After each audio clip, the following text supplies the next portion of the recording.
Salam kebahagiaan, shalom. Betapa Tuhan ingin saudara bersuka cita. Betapa Tuhan ingin selalu dan selalu memberkati kita. Betapa dia ingin berjalan dengan anak-anaknya. Tapi kalau kadang-kadang dia membiarkan kita mengalami badai. Bukan karena dia tega, bukan karena dia ingin menghancurkan kita. Tapi karena dia ingin kita terbang tinggi bagai Raja Wali. Di tengah badai, badai itu akan mengangkat kita tinggi. Dan kita melihat mujizat demi mujizat. Saudara, saya sering kali membawa cucu saya untuk menghadapi hal-hal yang mungkin sedikit menakutkan buat dia. Ketika saya berkata, Elion, Miel, ayo ya pergi ke sana dan minta barang ini. Ayo bilang sama orang itu. Ayo berkata, tidak. Saudara, bukan karena saya tidak bisa. Bukan karena saya ingin menghancurkan. Bukan saya ingin mempermalukan cucu saya. Tapi saya ingin melatihnya menjadi seorang yang perkasa, yang ajaib, yang menaklukkan segala sesuatu. Demikian juga Tuhan. Dia Tuhan yang ingin saudara bersama dengan Roh Kudus menaklukkan dunia. Menaklukkan dunia pendidikan. Menaklukkan dunia saudara perekonomian. Karena Tuhan mau bawa saudara terbang lebih tinggi. Ada Tuhan. Apapun yang saudara hadapi. Saya tidak tahu, tapi saya merasa ada banyak orang yang sedang mengalami tekanan ekonomi. Saya merasa ada banyak orang yang sedang sakit. Mengalami sakit yang aneh-aneh. Saya mau berkata, Tuhan tidak jahat. Tuhan tidak sedang menghukum engkau. Dan itu bukan dari Tuhan. Saya tidak tahu kenapa. Mungkin itu karena kesalahan atau karena memang keadaan dunia yang sedang sangat buruk hari-hari ini. Tapi saya berkata, ayo lewati bersama Tuhan. Maka engkau akan melihat open heaven. Engkau akan melihat sesuatu yang dahsyat. Sesuatu yang ajaib. Sesuatu yang luar biasa. Saudara, hari itu Yakub mengalami ketakutan yang luar biasa. Karena kakaknya datang dengan 400 orang. Saudara bisa bayangkan. Dia pernah mencuri berkat dari kakaknya. Mencuri hak kesulungan. Tapi kakaknya begitu diberkati. Kakaknya begitu kaya. Kakaknya mewarisi semua yang ayahnya punya. Tapi kakaknya datang menyambutnya dengan 400 pasukan. Saudara bisa bayangkan. Kalau saudara kakaknya ingin menyambut Yakub, dia tidak mungkin menyambut dengan 400 pasukan. Dia akan menyambut saudara mungkin dengan hamba yang siap membawakan makanan. Mungkin ada sapi nanti untuk dipotong dan pesta. Tapi kalau orang datang dengan 400 pasukan dan bawa pedang, saudara tahu maksudnya. Hari itu Daud, saudara, hari itu Yakub berkata, habislah saya, habislah saya. Nah, tapi di saat seperti itulah, mari kita baca. Kejadian 32, 24 dan 28.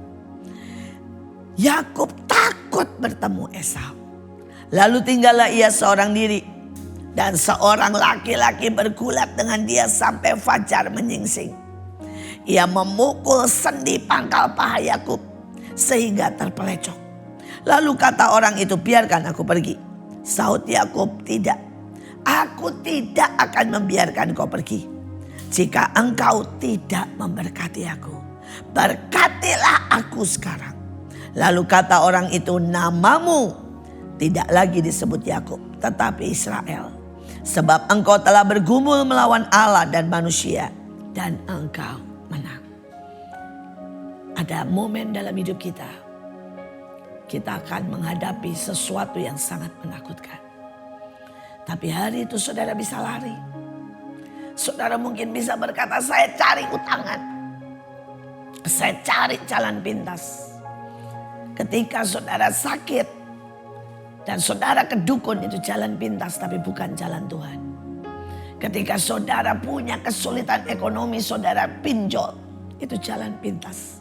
Tapi itu bukan dari Tuhan. Ketika saudara berkata, Bu, saya mau jual ginjal untuk dapat penyelesaian, itu jalan pintas.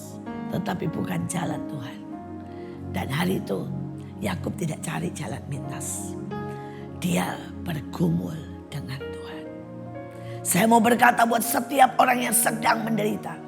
Engkau yang sedang mengalami masalah besar. Berhenti memakai cara manusia, berhenti stres, berhenti pusing. Mari mulai bergumul dengan Tuhan. Mulai ambil waktu sendiri. Jangan cari hamba Tuhan. Saya bertemu dengan orang yang sudah 6, 7 hamba Tuhan yang besar dia kejar. Stop. Tapi mari bergumul dengan Tuhan. Seperti yang dibuat Yakub. Dan hari itu dia mengalami pukulan demi pukulan.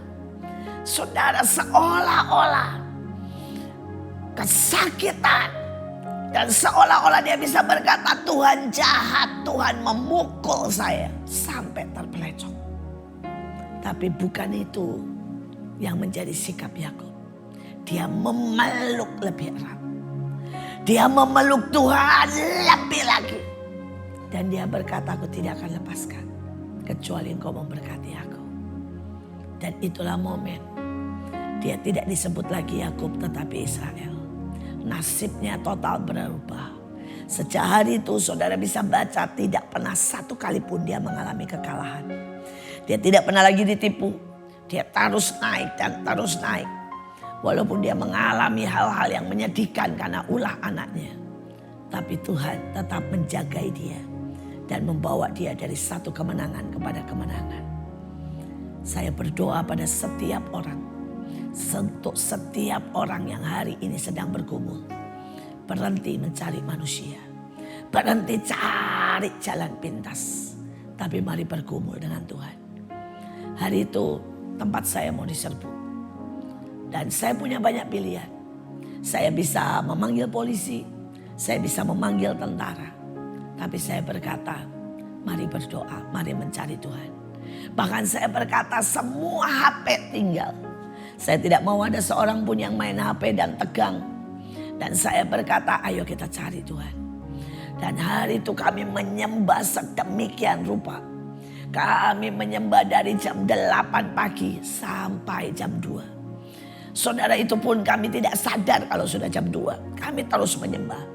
Katanya mereka akan datang 1.000 orang. Menghancurkan dan menghabisi semua. Katanya mereka sudah siap dengan semua. Saudara, bom molotov, palu, gada, semuanya. Katanya mereka berteriak-teriak dan mencari kami. Tapi kami memutuskan tidak mau tahu. Kami memutuskan berdoa dan menyembah. Dan ketika jam 2 saya kaget. Karena katanya sekali lagi mereka akan datang dan menyerbu kami jam 12 siang. Ketika itu kami bilang, mari buka HP kita cari kenapa belum sampai. Ya, seringkali kita seperti itu. Kita menyembah Tuhan, kita minta diluputkan. Tapi ketika tidak datang kita tanya, kenapa belum sampai? Ada apa ini? Ya, dan ketika kita membuka HP, ternyata Tuhan membuat dengan sebuah cara yang sangat simpel. Sangat simpel. Saudara, tiba-tiba salah satu dari pemimpin mereka meninggal dunia. Dan mereka semua layat 1.000 orang.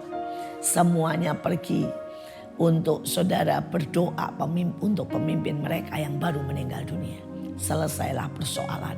Semudah itu Tuhan membalik keadaan. Saudara, hari itu kami tidak dapat pesawat. 400 orang saudara. Ya 300 sekian tepatnya. Tapi hampir 400 orang. Saudara, karena pesawat yang kami punya. Yang sudah dibook dan bahkan sudah dibayar lunas. Tiba-tiba dipakai saudara untuk umroh. Dan itu membuat kami benar-benar sesuatu yang sangat fatal. Karena Tuhan minta untuk kami satu pesawat menyembah. Sampai hari H. Saudara, kami tidak dapat satu pun jalan keluar. Dan ujungnya kami memilih menyanyi. Kami memilih berdoa, kami memilih deklarasi. Hari itu saya memilih saudara untuk bergumul dengan Tuhan. Saya di rumah dan saya cari tidak tahu berapa kali. Saya berkata sekali lagi Tuhan tolong. Sekali lagi Tuhan tolong. Saya tahu Tuhan minta saudara untuk terus kita deklarasi. Dan saya berkata kami mengambil keputusan untuk terus berdeklarasi. Dan ketika kami berdeklarasi saudara, terjadi sesuatu yang ajaib. Di hari H, yang di hari seharusnya kami berangkat baru kami dapat pesawat. Ada sebuah pesawat dari Bangkok, saudara, harusnya langsung ke Turki. Dan langsung dari situ menuju ke Mesir. Tetapi saudara, tidak ada penumpang. Yang daftar cuma 5 orang. Dan kemudian pesawat itu akhirnya diberikan kepada kami. Semua penumpangnya yang 5 orang dikasih untuk pindah ke tempat lain. Dan pesawat itu datang ke tempat kami, menjemput kami. Tuhan selalu punya cara. Walaupun manusia tidak ada cara lagi. Dia Tuhan yang ajaib. Dia Tuhan yang tidak pernah berutang.